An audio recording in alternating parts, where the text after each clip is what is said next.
బాధనా ఇక అనవద్దు కానీ మందు బస్తాలతో బాధ ఇదో బాధ అన్ని వీటికి బాధ అన్న. మనం ఇక వచ్చే సంవత్సరం నేను 20 ఎకరాలు చేస్తాను పొలం.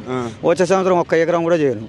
ఎందుకట్లా? ఇక ఈ బురియా బస్తాలు కష్టమేనా? రాజు చేస్తాడు, కొంచెం ఓపిక పట్టు. ఏం రాజు ఇప్పుడు ఒక పిల్ల పుట్టాలంటే 9 నెలలకు టైం పడుతుంది అంటున్నాడు. మేము కూడా ఓపిక పడుతూనే ఉన్నాం అన్న, ఓపిక పడుతూనే ఉన్నాం. 9 నెలల కాడ నుంచి ఓపిక పడుతుంది, 2 సంవత్సరాల నుంచి ఓపిక పడుతూనే ఉన్నాం. చెప్పులు అయినా ఎప్పుడైనా కట్టిరా? మీకు ఏమన్నా డబ్బులు గిట్ల ఇవ్వాలంటే ఎక్కడికన్నా బ్యాంకుల కాడికి పోతే ఆయన చెప్పులు చూసి దొంగను చూసినట్టు చూస్తారట. మరి ఆయన ఏం చేయంటావు? మరి ఏం చేస్తారు? ఇంకో 2 ఏళ్ళు ఆగితే తర్వాత ఎవరు చెప్పులు చూసిపోతారు అనేది తర్వాత తెలుస్తుంది. 1-2 సంవత్సరాలు ఓపిక పట్టాలి, తప్పదు. ఇక మేము ఇప్పుడు వేయలేదు, ఇప్పుడు కూడా వేయలేము. అంతేనా? మాకేం వస్తాం ఓట్లు అయిపోయా. కానీ ఇంత ఇబ్బంది అయితే రైతులు మాత్రం గోస మామూలు గోస కాదు. ఇప్పుడు 2 నెలలు ఈ ఎండకు మిషన్లు మళ్ళీసారి పంట పండట్టుంది ఇదంతా చేస్తే వస్తే అన్న ఇవన్నీ మొక్కజొన్నలు వేస్ట్ గా చెప్తున్నా.